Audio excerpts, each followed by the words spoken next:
Kia ora koutou. Good morning. Welcome everybody. Fantastic to see so many faces here in spite of what is not great weather. So a special welcome today to all of our SBC members. I would particularly like to acknowledge the fact that I've got two of my advisory board chairs here today. So David Morgan from Air New Zealand, thank you, and Karen Fifield from Wellington Zoo. Lovely to have you both here.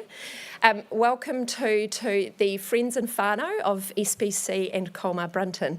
Lovely to have you all in the audience today. So SBC, we exist to help our members be leaders in sustainability, and the thing that I'm hearing consistently from them at the moment is about how, having done sustainability well for a while, they're really keen to connect that to their customers and how they build a relationship with their customers, which is also about their values, which they bring to life through sustainability. And I think for me, that's about this idea that we all need to find a way of influencing and in turn being influenced by consumers, by citizens, by voters and by New Zealanders. Consumers are at the heart of the business case for sustainability. Ultimately, our members hope that they will be rewarded by their customers through greater loyalty, willingness to pay more, ideally, purchasing preference or even advocacy of the brand. And increasingly, consumers are telling us that consumers have minimum requirements of brands.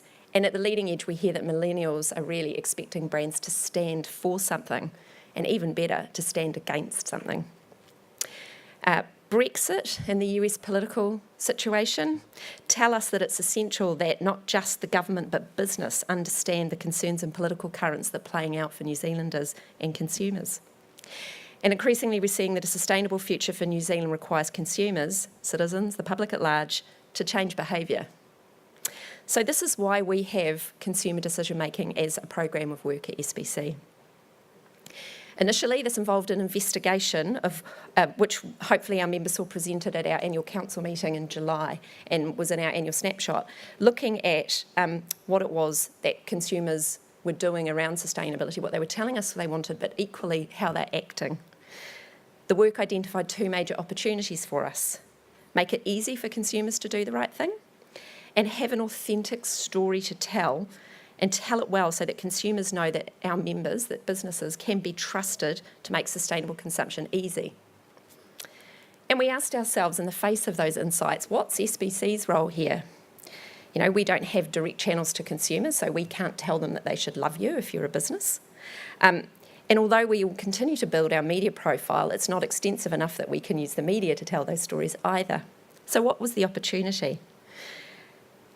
And I think in the end, what we decided was the most important thing we could do is provide our members with access to data, information, frameworks and opportunities to understand better what consumers are thinking about and what matters to them when it comes to sustainability.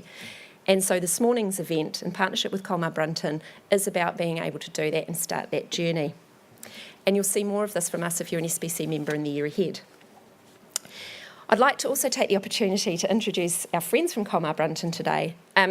Those of you who have been in sustainability for a while already know about the Better Futures report. In my previous role, I was leading sustainability at Vodafone, and this document was the mallet I used to use on occasion to whack the people in the marketing team, to let them know that consumers are telling us that they care about this stuff. And if you're anything like me, and hopefully you're not, but it's a really useful tool to have that data to hand to say to your colleagues, this is what consumers are telling us, and we could start thinking about this as a part of our story. And I think what's really wonderful as well about the Colmar story on Better Futures is when they started this back in 2009, there wasn't really a demand, and it was really hard yards for them to put the work into doing this every year, because this isn't funded by any of their customers. They do this for themselves. And what's gratifying is that we've watched over the years as businesses and consumers have become more interested, and that this has become a go-to piece of research. So I really want to congratulate you guys for your fortitude and courage in continuing to do that work. So without further ado, I'd like to introduce Edward, who's going to take you through the results from this year. Thank you. Thank you very much, Abby. Firstly, thank you very much for all coming along today and braving the Wellington weather. We actually went through the results as well last week in Auckland, and it was a slightly different forecast there, so possibly tempting me. I'm delighted to be able to share the 2016 Better Futures research with you. And as Abby mentioned, this was very much born out of a hunch that our previous CEO had, that sustainability was rising up the consumer agenda. And since we've been doing the research since 2009, we have indeed seen significant shifts in terms of consumers' attitudes and behaviours around sustainability. So the Better Futures research was launched back in 2009, and we've repeated the survey annually ever since. The most recent wave was completed in October 2016, and we spoke to 1,000 New Zealanders about their attitudes to sustainability. We also took the opportunity to explore New Zealanders' views on the Sustainable Development Goals, which New Zealand signed up to in 2015. Before I share with you New Zealanders' perspectives around those goals, I'd firstly like to give you a sense of where New Zealanders are in 2016. What are the issues they're worried about, and how has this changed in recent years? So we can see here on the first chart that what we see is New Zealanders' top 10 concerns, which was selected from a list of over 25 possible issues. Now, we know from the Colmar Brunton One News poll, the most recent one which was published at the weekend, that New Zealanders broadly think the wider economy is heading in the right direction. However, this data reveals that many New Zealanders perceive themselves and their neighbours to be under pressure. Now, those pressures are related to both financial security and indeed personal security. So financial in terms of the increased cost of living or the lack of affordable housing, and then personal security in terms of violence in society or protection of New Zealand children. This was something that was added to the list for the first time in 2016. A couple of issues that were also on the increase in since 2015 include concern expressed around crime levels as well as the obesity epidemic. So we can see the 2015 figures on the right-hand side, and we can see there that obesity has increased, and indeed concern around crime has also increased. In the UK and the US, we've seen how those who feel left behind by the economic recovery and indeed globalisation have upset the apple cart for the political elite. As such, it's interesting to note that in New Zealand, concerns around inequalities between rich and poor is much higher up the agenda for those on household incomes of less than $50,000, a note of caution possibly. So let's look at some of the fastest risers. So on the left-hand side, we have some of the social issues, and on the right-hand side, we have a number of environmental issues. Now, I'm sure it won't come as any great surprise that concern over affordable housing has skyrocketed alongside Auckland house prices. Doesn't look quite so appealing now, actually. An increase of 22 percentage points. But we've also seen increasing concern about violence in society, privatisation of some government services, and access to good, affordable healthcare.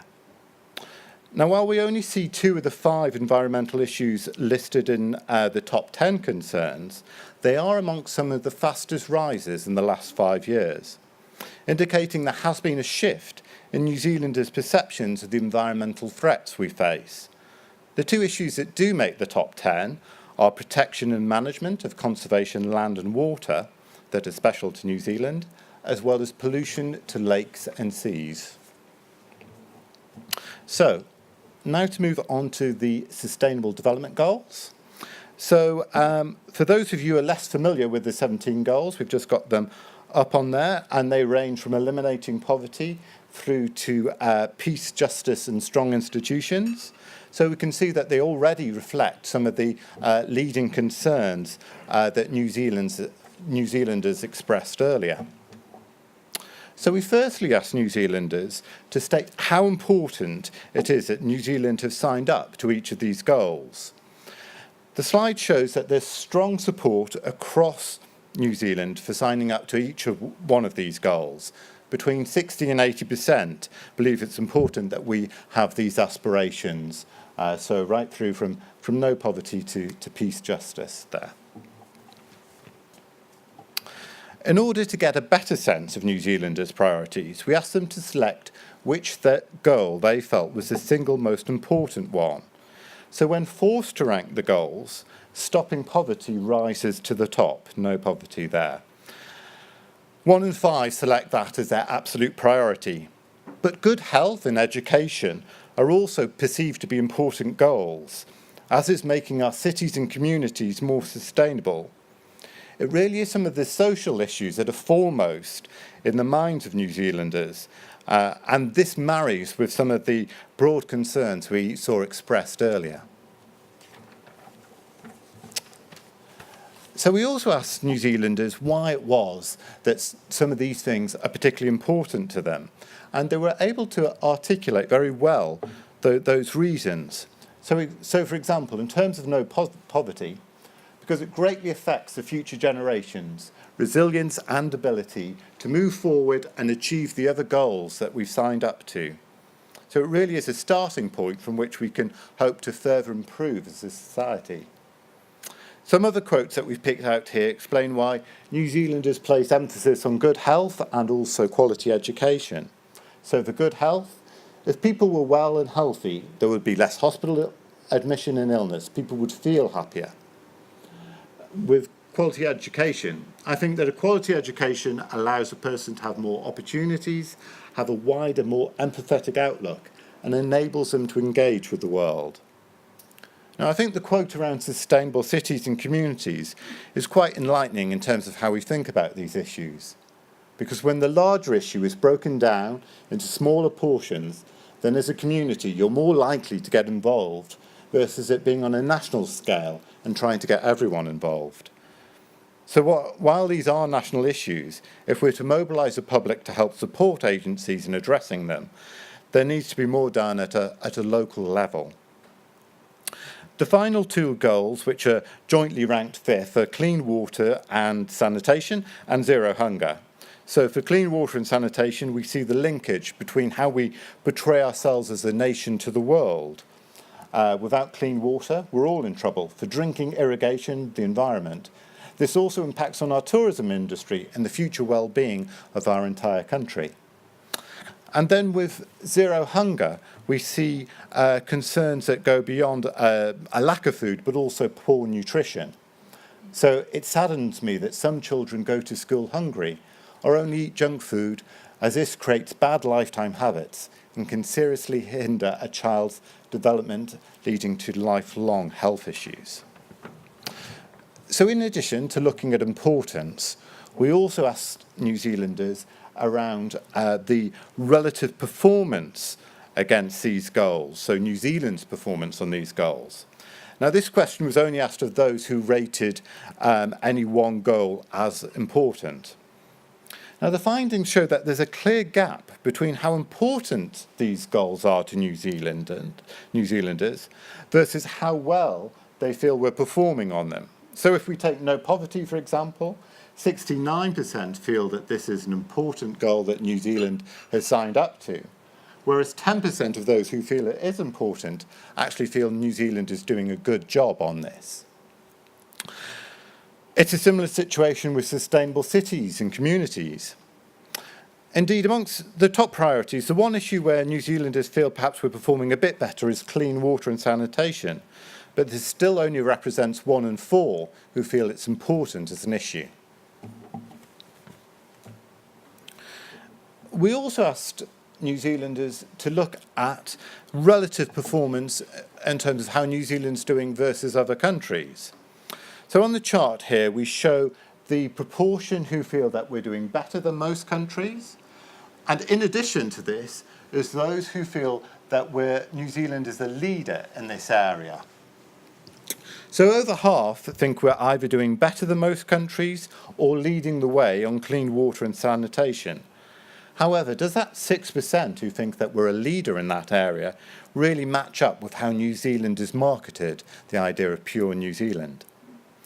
When it comes to other key priorities, such as reducing hunger, delivering sustainable cities and communities, and tackling poverty, our performance is pretty average. Only a handful feel that we're leading the way. This raises a question whether we should be setting our aspirations a little higher. We also looked at what respondents think that we're doing in terms of achieving each of these goals. So we firstly asked those people who feel that we're doing a good job on this, whether they were aware of what actions are being taken. So 32%, for example, with Zero Hunger were aware, up to 55% in terms of quality education. And then we asked them spontaneously, what is it that you think that we're doing in order to take action? So with Zero Hunger, the key thing that came to mind for people was providing food or breakfast in schools. With quality education, people spoke about the continual improvement of the school system there. I find it interesting that those who feel we're doing well on sustainable cities and communities point to waste and recycling scheme. This possibly highlights perceptions about what is actually being done or not done to make our communities more sustainable through affordable housing or indeed transport improvements.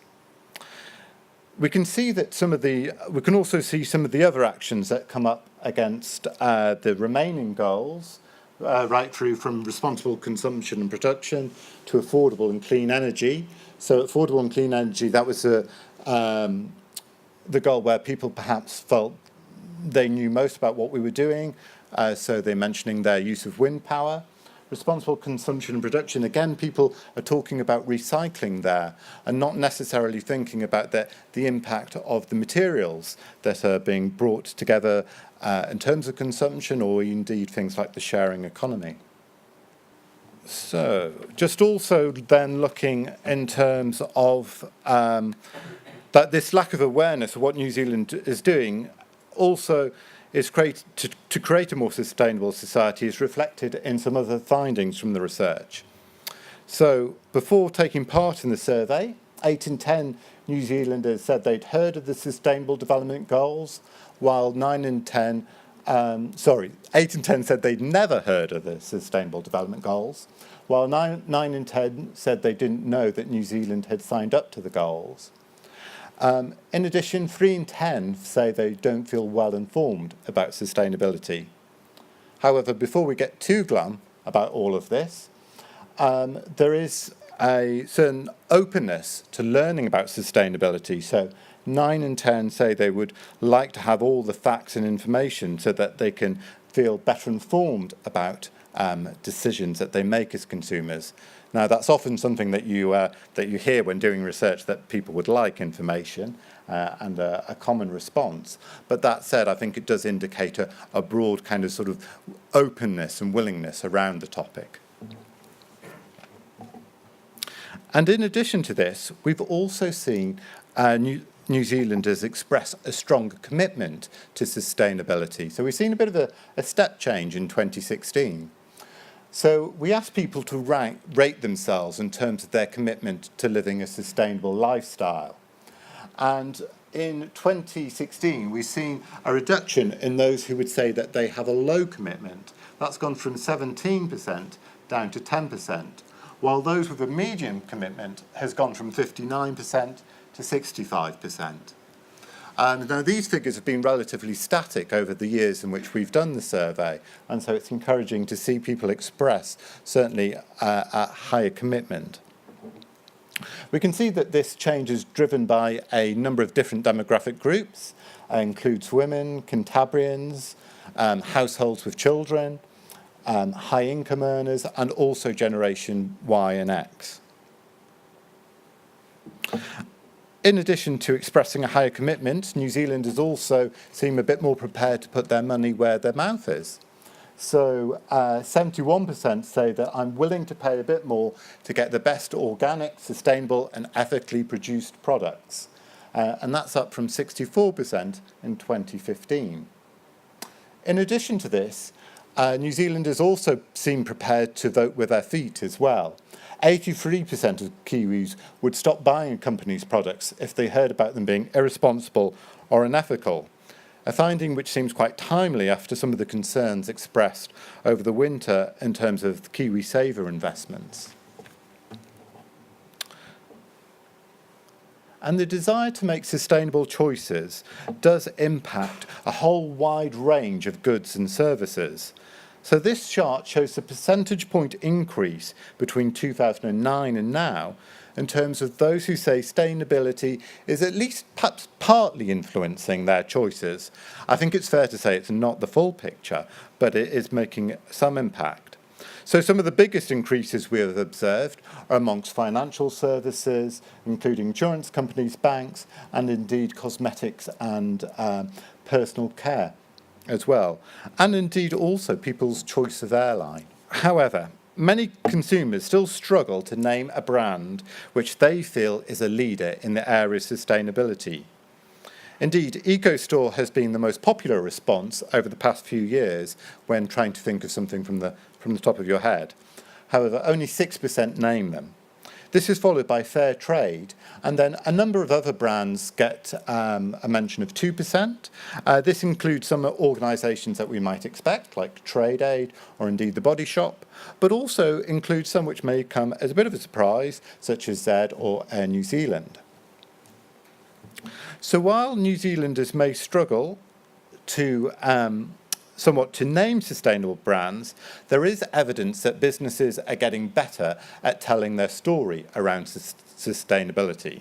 So the proportion of New Zealanders who feel that businesses are talking about it in a confusing way has actually dropped from 81% to 75%. So that in itself is a positive result. And what makes a company or a brand sustainable in the eyes of New Zealanders?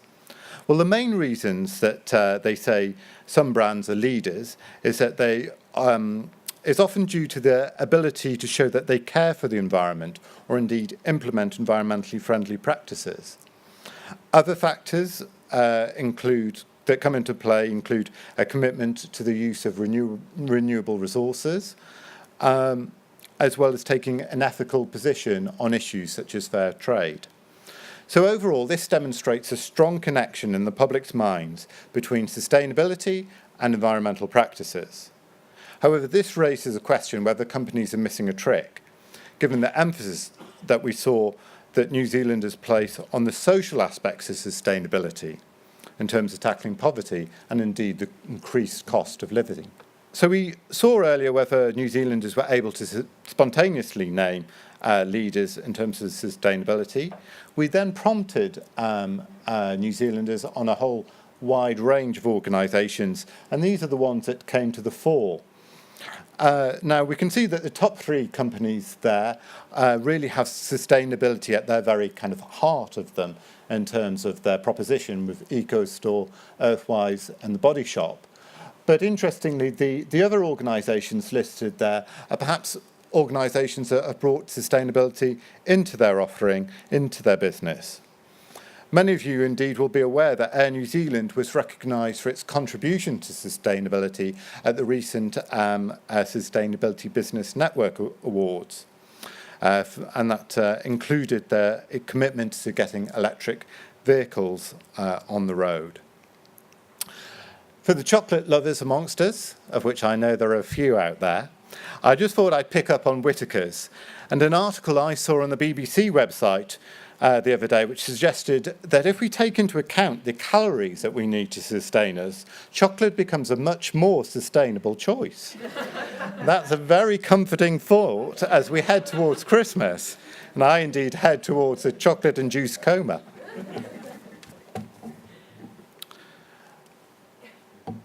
A growing number of corporates are picking up on the importance of supporting the social issues that New Zealanders so clearly care about. However, we don't seem to be bringing this under the language of sustainability, and there's perhaps an opportunity here to broaden the discourse. So why is it worth talking about and indeed taking action on sustainability?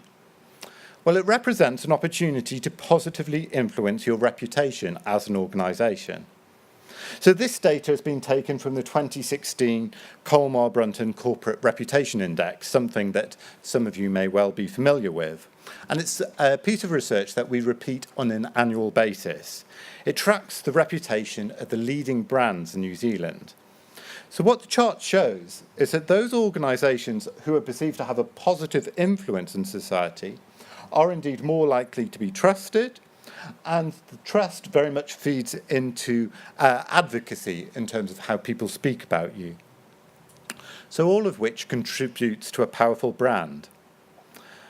I would say that we feel this needs to be done in an authentic way, and if the public are to buy in, and one that truly reflects the values of the company. So shifting back to the Better Futures research, we see there are also further opportunities and indeed rewards for companies who are perceived to have a strong sustainability story in terms of attracting and retaining talent. So 7 in 10 employees say it's important for them to work for a company that is socially and environmentally responsible. And a further 2 in 3 say they would work for a company with strong values even if they were paid less. Now, I don't want you to kind of rush off and go to your HR people and kind of say that you can slash pay. But there may be, because there may be a bit of a social desirability factor at play here.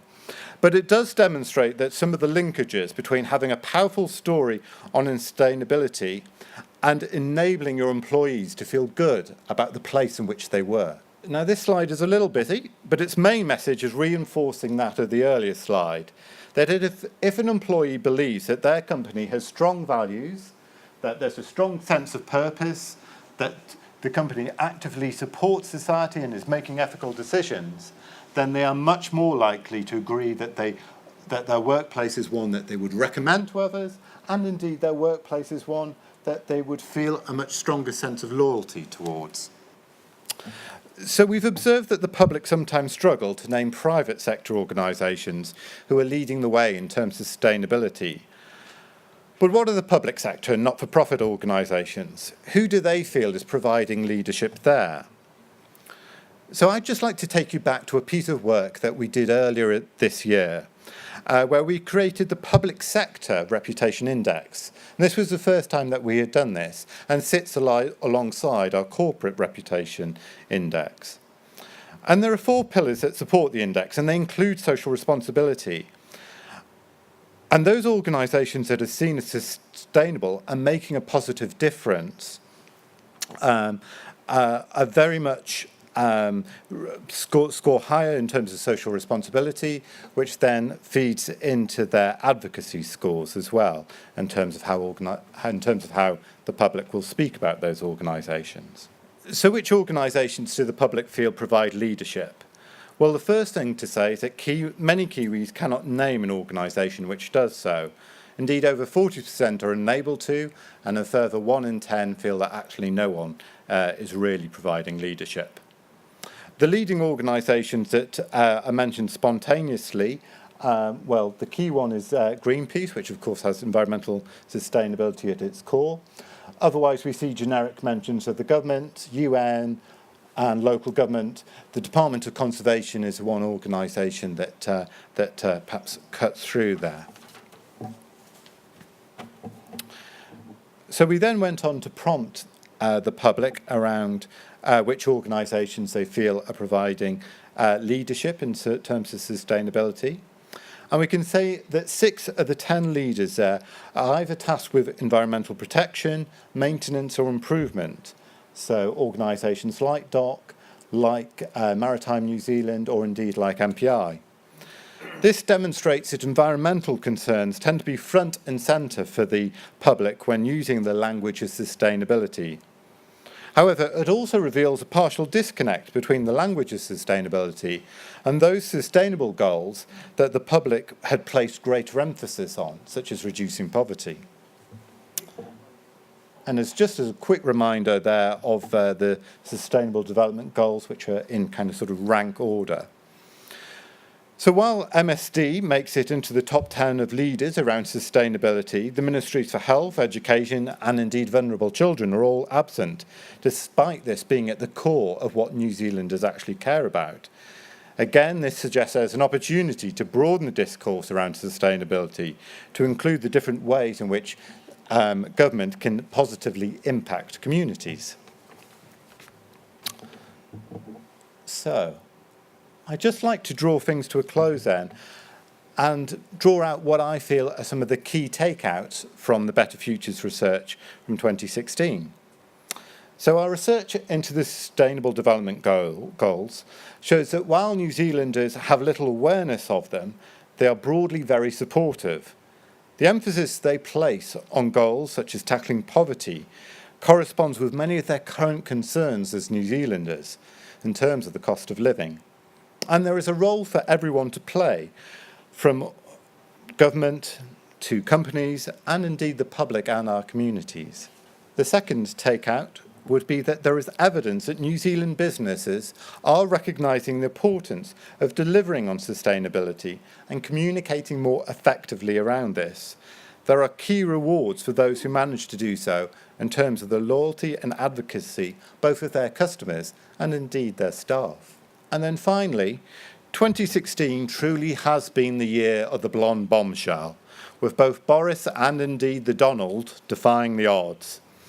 It's been argued by commentators that both Brexit and the election of Mr. Trump have revealed deep schisms in the UK and US in terms of those who feel they've been left behind by globalisation and the politics of the third way. The Better Futures research demonstrates some of the concerns around affordability and a potential sense of vulnerability. And there's a clear challenge for New Zealanders' policymakers to ensure that we deliver a fair and equitable society, or New Zealand could have its very own blonde bombshell. And on that particular bombshell, I shall leave you there.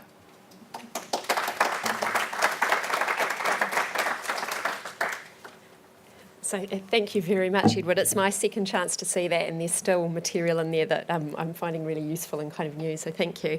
We've got time for questions, and so what I'm going to get you to do is, if you don't mind, stand up, say your name. There's a microphone at the back, but if it doesn't get to you in time, tell me the question and I'll repeat it back to the audience. So, who has a burning question for Colmar Brunton? Dawn, thank you. Can always rely on you. Oh, no, I've got my water. Could I? Oh, try not to electrocute. Yes, that's one. All right, hi. Good morning. Dawn Bagley from New Zealand Post. That's great. Like Abby, I look forward to this every year, and I'm now thinking, how do I get you in to start talking to our people in the business about this information?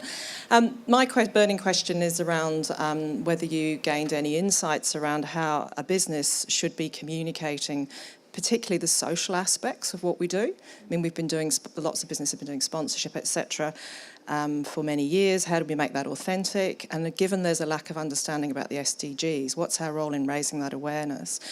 And adjacent to that is I've also got a question about the word sustainability, because every time I have the discussion within our organisation, it's like, oh, but it's such a big word that means everything and nothing. Should we get rid of it? So any insights around that?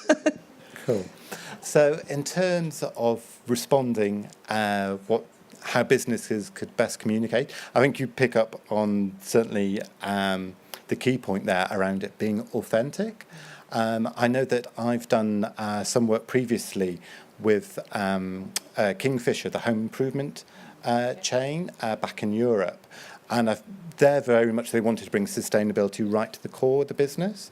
And I think it was coming from a place that was authentic for them and reflected their values. So it was about actually how can we make good homes accessible for everyone? How can we present different solutions, both to renters and owner-occupiers, and think about the entire market? And so I think it is about having a kind of authentic voice in that.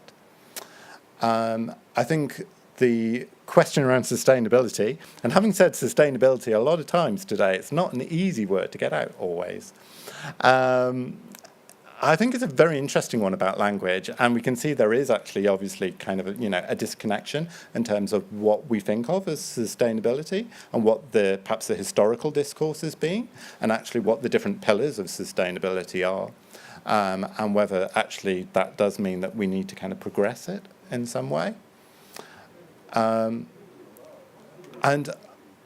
yeah, I'm not quite sure how I would answer the question around in terms of sustainable development goals and what you as an organisation could do. I guess that's one in which, I think you'd be best placed to kind of have those discussions.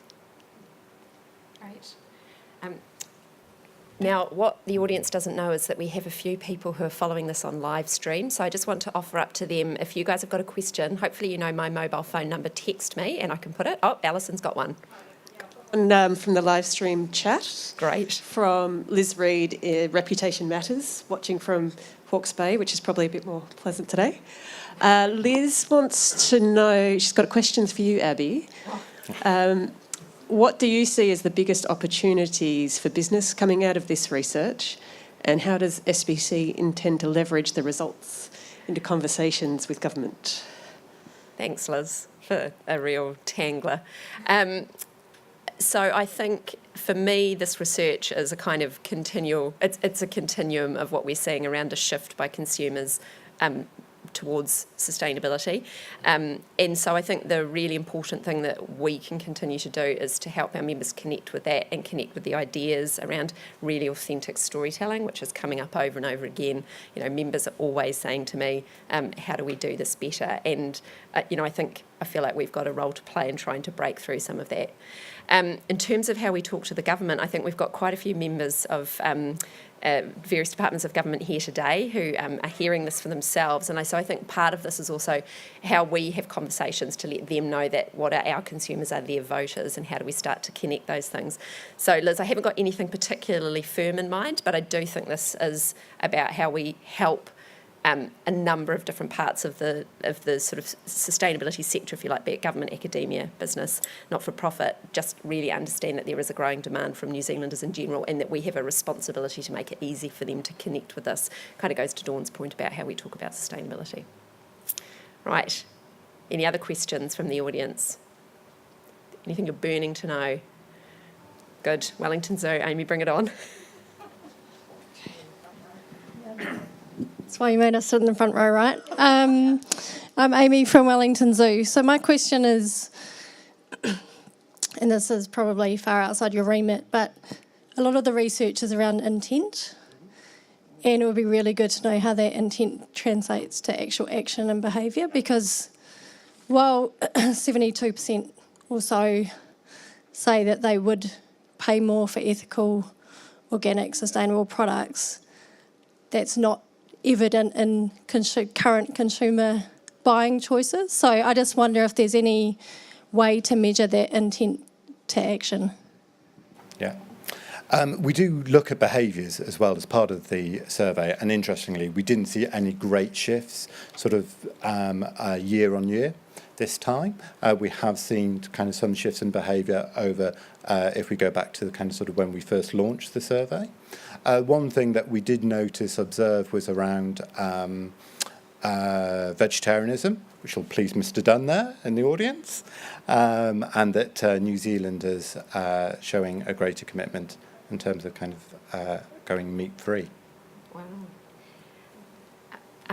And I'll just add that one of the things that we're looking at doing this year for the consumer decision-making piece of work is a survey. We've got a relationship with Horizons, which we need to execute this year. And so one of the things I'm wondering about is whether we get really deeply into actually what are consumers doing, and try and get a bit more of a deep understanding that we can share with members around that as well. Because I think we certainly see that as something that people are feeding back all the time. They say one thing, they'll do another, and the gap is big.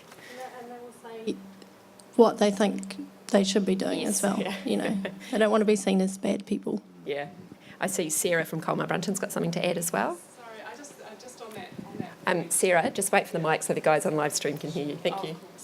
Hi, it's Sarah from Colmar Brunton. I think on your point about intent versus actual behaviour, I think it came through pretty clearly that one of the difficulties that people have is that they are not clear about the choices that they're making because the messaging is not clear as well. We have seen a drop in people being confused by the messaging around sustainability, but if we're not actually putting it out there that the choices that they're making are the right choices, and that they understand that those that sustainability is on the agenda, then that's not helping them if we don't do that. So I think we can make it a lot easier for our consumers to make sustainable choices if we put the right messages out there.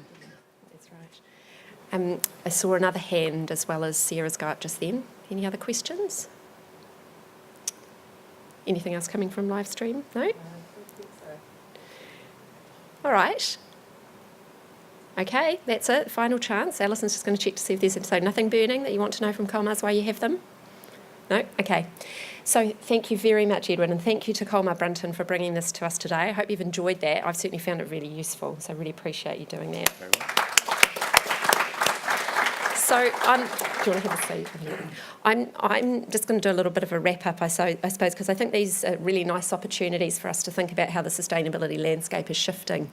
And I think Amy has really raised a kind of critical point. We hear from our members all the time that that consumers are telling them that they're really into sustainability, but they're not following it with action. And I think Sarah's right. Part of this is kind of important to business to figure out how we help consumers make the right decisions. You know, many of you all know Liz Reid, who did our consumer decision-making piece of work initially. And one of the things she always reminds me about, she says, Abby, root this in the idea that there is a solo mum of 2 in Flaxmere, and how time poor they are, and they might want to make the right decisions, and actually it's incumbent on business to find a way of making it easy for that mother to do so. And I think that's a really important thing for us to be reminded about.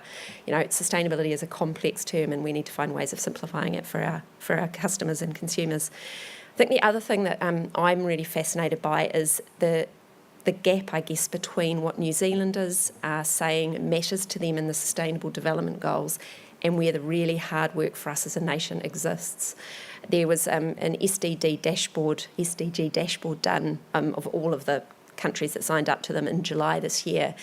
And what it clearly showed is actually the work for New Zealand, where we're going in the wrong direction, is around life on land, life in water, not on the issues which New Zealanders are identifying as priorities for action. So I think there's a real challenge as well for those of us who are working on sustainability as businesses to keep the focus on the things which are actually really important for New Zealand and not just the things which consumers are going to appreciate and are going to resonate with them. And that's a really hard and takes courageous, bold choices by business. So something as well that we're really focused on, and Belinda, who is sadly leaving us shortly, reminds me of that constantly, that actually part of the work we need to do is to keep those really important areas of work on the agenda. So I won't say any more, but thank you very much for being here today. I look forward to seeing you at future events where we continue to have this conversation about consumers and the public and what it is that they want. So thank you for turning up, and thank you to our people on live stream. Lovely to see you. Apparently some of you are in your pyjamas, which I am delighted to hear. That's exactly how we want to be able to work. Enjoy your day, everybody. Thank you.